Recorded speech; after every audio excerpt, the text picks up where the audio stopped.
কি অবস্থা, কেমন আছেন সবাই? অনেক দিন ঘুরতেছি, বেড়াচ্ছি। তো যেখানে বেড়াচ্ছি, যে বোনের বাসায়, যাদের বাসায়, তাদের রান্নাঘরে চলে আসলাম। আজ কি রান্না করছে সেটা আপনাদেরকে দেখাবো। আমার বোন সে এক এক দিন এক এক রকম বিভিন্ন রকম রান্না বান্না করতেছে। তো এই যে চলে আসলাম তার ছোট্ট রান্নাঘরে। এই যে দেখেন, রান্নাঘর থেকে গাছগুলি কি সুন্দর লাগতেছে, তাই না? পাতাগুলো দুলতেছে, দেখা যাচ্ছে। তো কেমন আছেন সবাই বলেন? আলহামদুলিল্লাহ। আমি কখনো জীবনে এতদিন বেড়াইনি, যেহেতু আমার বাবা মা নেই। মা আমার সাথেই ছিলেন, আমাদের এলাকাতেই, আমার বোনের এখানে, আমার এখানে, আপনারা সবাই জানেন। তো দেখি আজকে আমার বোনটা, এই যে দেখা যাচ্ছে, গরুর বিরিয়ানি গরম করছে।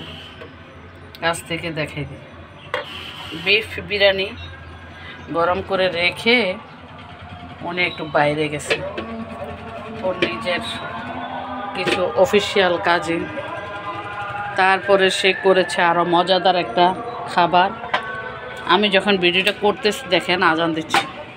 এই যে বেগুনের আচার, আমরা গোটা গোটা রাখলে বাগারা বেগুন বলি। এই যে বিরিয়ানি দিয়ে খেতে এটা অনেক মজা, অনেক সুস্বাদু। সেটা রেডি করে আমাকে টেস্ট করার জন্য দিছিল।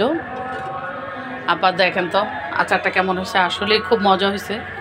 সেইখানে ও একটা স্পেশাল জিনিস অ্যাড করছে, সেটা হলো, আজানও দিচ্ছে, বোম্বাই মরিচ দিয়ে সে আচারটাতে দিছে। আর এই যে আমাকে এই বাটিতে দিয়ে গেছে খাইতে, আমি খেয়ে বাটিটা নিয়ে এখানে আসলাম। এসে ভাবলাম যে আপনাদের সাথে একটু শেয়ার করি আজকে আমাদের দুপুরের জন্য কি আয়োজন সে করে রেখেছে। খুব খুব আন্তরিকতার সহিত অনেক চেষ্টা করে সকালবেলা থেকে যে আপা কী খাবে, কি নাস্তা খাবে, দুপুরে কি খাবে, রাতে কি খাবে। এখন সে বের হয়ে যাচ্ছে। এই যে দেখেন, আমি জানলার পাশে দাঁড়িয়ে আছি। যাওয়ার সময় বলতেছে, আপা রাতে কি খাবেন?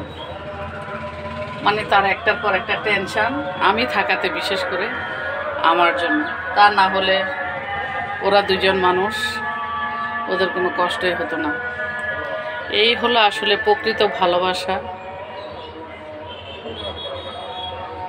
মন থেকে যেই মানুষগুলো চেষ্টা করে ভালোবাসতে, ভালো রাখতে। তো আজ তার রান্নাঘর থেকে একটু আপনাদের সাথে গল্প করলাম, শেয়ার করলাম। আজকে দুপুরে আমরা কি খাবো। সকালে খেয়েছি পরোটা এবং রানরুটি নিয়ে আসছে। এখানে পরোটা রানরুটি নিয়ে আসছিল, সেটা খাইছি। বাঁধাকপি ভাজি এবং হলো যে বাঁধাকপি ভাজি দিয়ে, চা দিয়ে, নান এবং পরোটা দুইটাই নিয়ে আসছে মিক্সড। তো দুনো বোন মিলে খেলাম। তো এখন সে বাইরে গেছে, এখন মেয়েও চলে যাবে কোচিংয়ে, আজান দিচ্ছে। আমি গোসল করে নামাজটা পড়ে নিই, ততক্ষণে হয়তো সে চলে আসবে। তো আজকে আমার বোনের রান্নাঘর থেকে এই যে সিক্কা দেখছেন পিছনে ঝুলানো, সেই গ্রামের ঐতিহ্যবাহী সিক্কা, সব কিছু আছে এখানে সাজানো গুছানো।